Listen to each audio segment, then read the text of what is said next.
So hear me out.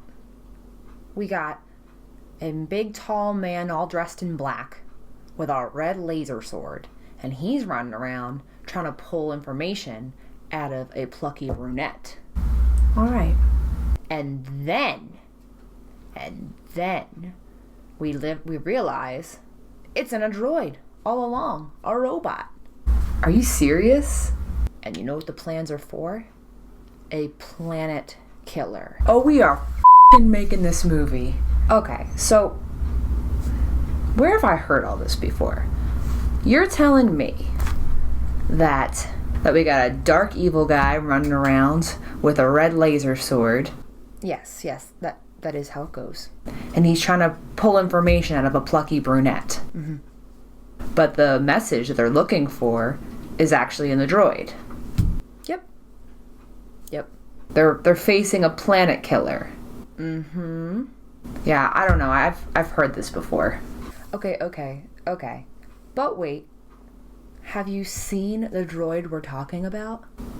Oh, sweet we're making this movie.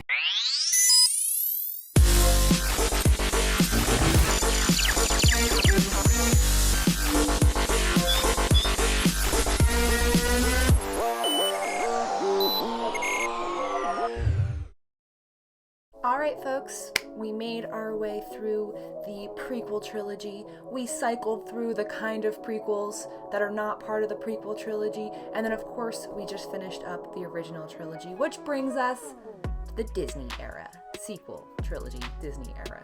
Goodness! I'm just gonna be upfront about this, but I really love The Force Awakens. Raider! It's one of my favorite Star Wars movies, and I think a lot of that comes down to it really sticking to that original trilogy formula. And you have to consider, like with the prequel trilogy, yes, it did something different.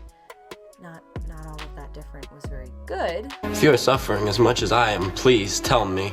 But it did try something different, and I think The Force Awakens strikes a nice balance between the practical effects and the digital effects, as well as taking elements from new media and then also creating stuff from the old. Now, I kind of still sit on the stance of not loving post-Return of the Jedi lore in a way. No matter what they did in terms of these characters, there was always going to be some kind of happy ending that was snatched away. So, like, you really can't top a huge bash with the Ewoks. So there's just a lot. Everyone starts out in a spot here where I don't think a lot of people particularly are comfortable with. And I think a big part of that is because our characters are yet again growing up. And we kind of have to, unfortunately, see them grow apart a little bit too, because so is life, in a way. Now, do I agree with all of it? Not necessarily. It does go back to the basics of the original trilogy. Like, on paper, this could be named as the same movie as A New Hope. We have the plucky brunette. We have the Darth Vader wannabe that's running around with his red lightsaber inflicting pain on the galaxy and trying to pull these plans out of thin air. But the same general premise. I mean, you get BB-8, who's very, very cute and very precious, roaming through the desert and trying to find his master. We're introduced to these new characters. We have Rey, we have Finn, we have Poe, amongst others, as well as BB-8, who's, of course, as I mentioned, perfect. And we're kind of following each of them on their respective journeys and how they collide. Rey and Finn have a very good chemistry in terms of whether they're friends or more. There's a lot of established chemistry between them, and of course Finn and Poe, which a big section of the internet is kind of a big supporter of that, leaning more in a romantic sense. I'm pretty indifferent on it. I'm fine either way with that happening. But each of these characters become pretty instantly likable, and the acting in this movie, as well as the rest of the sequel trilogy in general, I'm speaking for The Rise of Skywalker, having not seen it yet, is probably one of the best acted Star Wars sequences ever. I mean, and it's epic, it's cinematic looking. I don't think too many people could dispute that. But in terms of The Force Awakens as its own movie, we have a very succinct plot, you know? It's still like A New Hope in the way that we're just trying to get these plans, we're trying to get them to be safe, we're trying to get them to the Resistance, but instead of it being about, you know, spaceships and starship battles, it's about finding Luke Skywalker and awakening the Force, because we're at another time in disarray in the galaxy where the Jedi are not around and the government is crumbling, literally. And we get a lot of the big cinematic reveals very quickly and very early in this movie. And it's just funny to me because, like, in the original trilogy, they happen a lot sooner. So the story progresses very fast here in terms of how we look at Star Wars. But in The Force Awakens, it's clear they're setting up something different, and they're trying to come to terms with where these guys have ended up, where Luke has ended up, where Leia has ended up, where Han Solo has ended up. I love the treatment of Princess Leia in this movie in particular. She's got her bite back to her. One of my biggest complaints about Return of the Jedi was that I think they softened her up a little bit too much, but she is back in The Force Awakens. She's a general now. There's something very powerful about how previous generations have grown up with princesses, and we're growing up with generals. And there's something very cool about that, I think. And very empowering too, but also there was nothing wrong with her being Princess Leia. That was empowering in and of itself, but she's in a different phase in her life. I'm trying to be helpful. When did that ever help? And don't say the Death Star. Kylo Ren in this movie is a very interesting villain because he really is an embodiment of the dark side in a way, and what we've at least been taught the dark side is meant to be like. And that is that he lashes out, he throws all these tantrums. He's not this like quiet, controlled anger, which gives you the sense that he has not been a Sith or whatever, the dark side, for very long. He's very much new to this. He's got just as much rage and anger as Anakin did over sand in Attack of the Clones, or, you know, when his mother died and everything. So we kind of see where Kylo Ren's mindset is. He's got this over-controlling leader Snoke, and it's just funny because this movie like simultaneously brings up a lot of stuff from the original trilogy as well as the prequel trilogy, but also subverts a lot of those expectations. So one of the things that's interesting is that you're just led to believe that Snoke is kind of being his puppet the entire time, his puppeteer the whole time.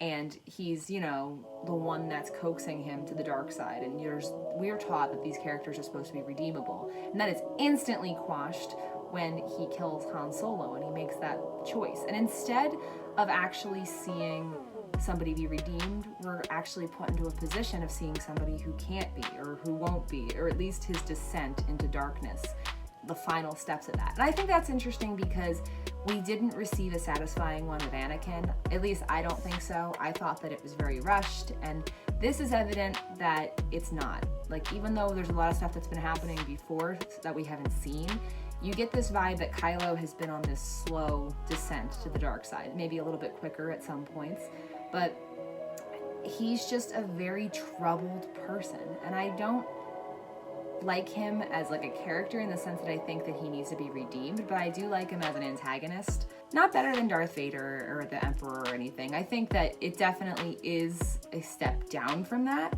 The power in the family is what really strikes deep here. So like, it's him versus Han Solo, and Han Solo is just reaching out his hand and asking like, come back to the good side. Like, we need you, we love you, we will help you get through this, whatever this is, because we don't have the backstory yet as far as this movie goes. And he just doesn't. He's torn apart, but he truly just leans into the darkness.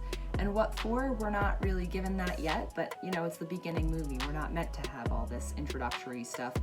We've been given a lot of things already. You know, the Senate is dead, literally. Kylo Ren is on the dark side. Kylo Ren is Han Solo and Princess Leia's son. We learn a lot about our villain side of things. Snoke is the all-powerful leader, and he is the villain. And then we sort of have Rey, and she doesn't quite have her place in this yet. We just see her as this reluctant hero the entire time, and she's tough, and she's been abandoned as a kid, and she's struggling with that. Meanwhile, Finn has never had an identity either, and it's why they cling so well to each other. Finn and Poe establish a friendship in like 3 seconds in comparison to the whole prequel trilogy friendship that was trying to be forced down your throat a little bit. And I love the Obi-Wan Anakin dynamic from the Clone Wars and everything, but it hurts in the prequel trilogy if you don't have any context. You're just kind of like, oh, yeah. It's never been done in the history of the Jedi. It's insulting. Oh, calm down, Anakin. You have been given a great honor. And I could have used to see more Poe. I always could use to see more Poe Dameron. I'm both in love with Oscar Isaac and the character of himself. I think he's like Leia's adoptive son. He's the son she never had.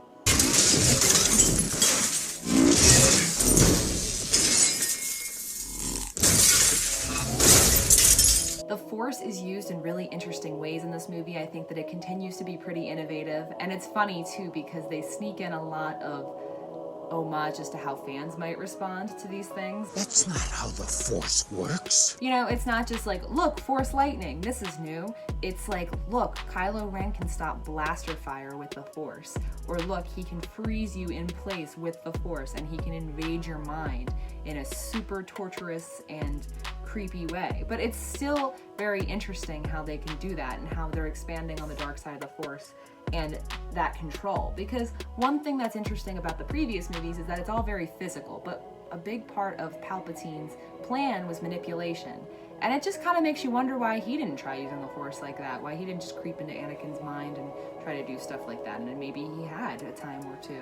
The lightsaber fight scene is actually, I think, my favorite lightsaber fight in live action media in terms of like choreography and in terms of just like the actual setting of it. I love that they're in the snow. It's really, really neat looking, and just the way that it builds and crescendos and it's cinematic, and the lightsabers, how they crash, and just like the resourcefulness of the battle too, like Rey using Kylo's lightsaber to like stab it into the ground and showing how impractical the design of his lightsaber is.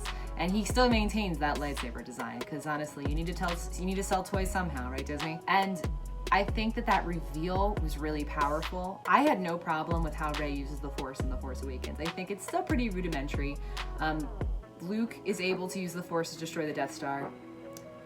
Anakin is like 10 years old and he's piloting all these planes on Naboo and everything like that, and successfully navigates an entire star battle. And you know, he's 10 years old, so I think Rey, who's a fully capable fighter, and they've shown that like multiple times in the movie, I think she can kind of handle herself, especially if you consider how the Force is triggered a lot by adrenaline and a lot in these life or death moments. And she's, of course, not even really using it until towards the end. She's just fighting because she's good at it. And Kylo is not a full-fledged like Sith Lord like we're seeing Darth Vader, and he's hurt. So like there's a lot of justifiable means as to why she's able to pretty much take him down in this fight. There's a lot of emotions that are tied to all of this. She had a deep connection with Han Solo, or she felt she did. And seeing her kind of take over the Falcon, as long as Chewie is there, it felt good. It felt right, I think. You know, there was literally no way Han Solo was surviving this movie. It just wasn't happening. Harrison Ford was not making it if he wasn't going to die in the movie. So I sort of made my peace with that quite a long time ago.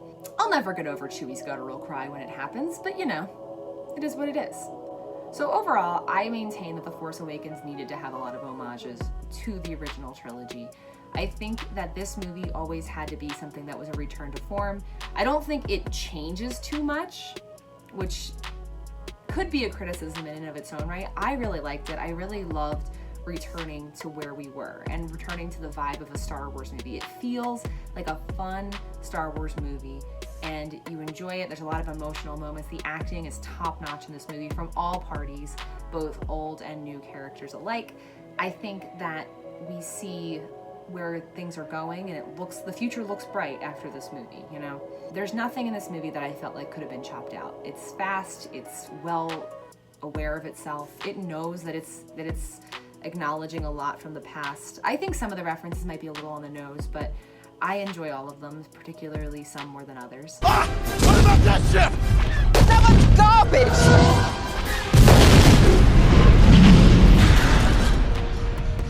The garbage will do!